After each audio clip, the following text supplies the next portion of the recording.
नागपुर के फुटबॉल खिलाड़ी के व्यक्तिमत्व पर बनी झुंड मूवी, जिसका शूट भी नागपुर में ही हुआ। झुंड इस नाम से हर नागपुरकर परिचित है। अब यही फिल्म विवादों में घिरी हुई है। जी हां, अब यह सवाल निर्माण हो रहा है कि फिल्म झुंड फुटबॉल खिलाड़ी अखिलेश पॉल पर बनी है या विजय बारसे पर। बुधवार को पत्र परिषद के दौरान अखिलेश पॉल ने झुंड मूवी से जुड़ी जानकारी साझा की है।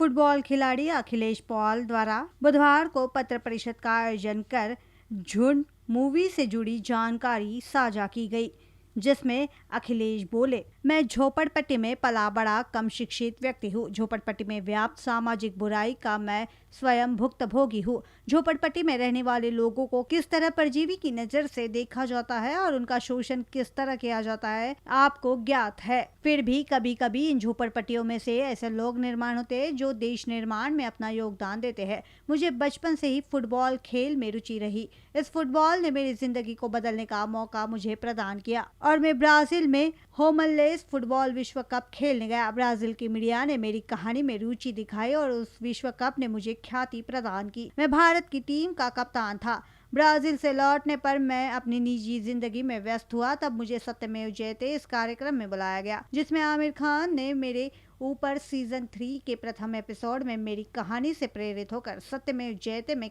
खेल किस तरह से जिंदगी बदल सकता है उन लोगों की जो झोपड़पट्टी जैसे गंदे माहौल में रहते हैं। असुविधा, गुनाहगारी, शराब, जुआ, नशा, झगड़ा, फसाद, अपराध जैसे सामाजिक बुराई में अपने बचपन से रहते हैं।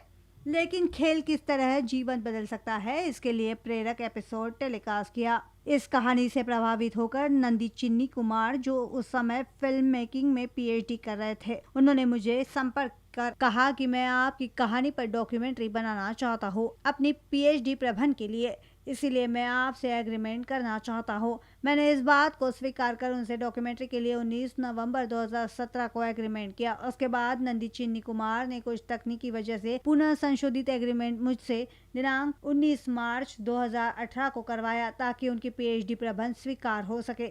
नागपुर में झुंड सिनेमा की शूटिंग शुरू हुई। तब मुझे पता चला कि सत्यमेव जयते के मेरे एपिसोड से प्रभावित होकर नागराज मंजुळे भी सिनेमा बना रहे हैं। तब मैं विजय बारसे से मिलने उनके निवास पर गया। उन्होंने कहा कि सिनेमा मुझ पर बन रहा है, तुम पर नहीं। फिर अचानक एक दिन नागराज मंजुळे मेरे घर पर आए और कहा कि फिल्म के बारे में बात करनी है और एग्रीमेंट बनाना है। नागराज मंजुळे जो स्वयं गरीबी और पिछड़े तबके से आते हैं, उनकी तरक्की से मैं प्रभावित और वे मुझे मेरे जैसे लगे और फुटबॉल जैसे खेल से युवा और बच्चों को कुछ प्रेरणा मिले, इस उद्देश्य से सिनेमा बना रहे हैं। तो मैं उन्हें मना नहीं कर सका और केवल झोपड़पट्टी के बच्चे, युवाओं और देश को प्रेरणा मिल सके ताकि लोगों की खेलों में रुचि बढ़े और मेरे जैसे एक अकिंचन का सहभाग देश सेवा में लगे, इस उद्देश्य से मैं राजी हुआ।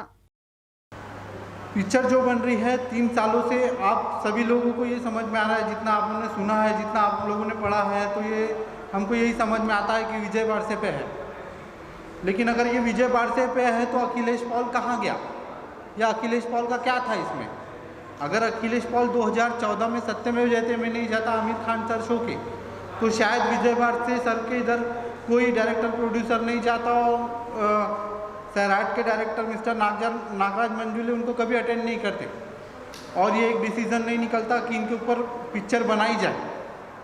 तो अखिलेश पॉल का तो दूर दूर तक कहीं नाम नहीं आया, कहीं कुछ नहीं हुआ और ऐसे बहुत सारे इंसिडेंट्स हुए हैं जो आप में जो प्रेस रिपोर्ट है उसमें दिया गया है क्या क्या घटना घटी है मेरे साथ, है ना।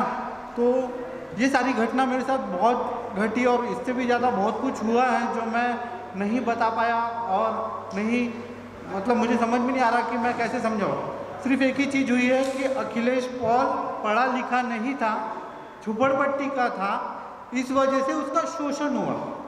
नागराज और गार्गी कुलकर्णी ने मुझे एक एग्रीमेंट करवाया। विशेष तौर पर अखिलेश पॉल बोले, मुझे अंग्रेजी पढ़ना लिखना और बोलना नहीं आता, इसीलिए नंदी चिन्नी द्वारा नागराज और गार्गी कुलकर्णी द्वारा किए गए एग्रीमेंट में क्या लिखा है मैं समझ नहीं पाया। मुझे केवल सही करने को कहा गया। उसके बाद नंदी चिन्नी कुमार ने मुझे और विजय बारसे, नागराज, टी सीरीज इत्यादि को कानूनी नोटिस दिया। मैंने उसका उत्तर भी दिया। बाद में नंदी चिन्नी ने मान एडिशनल डिस्ट्रिक्ट जज रंगारेड्डी, जिला तेलंगाना में केस दर्ज किया।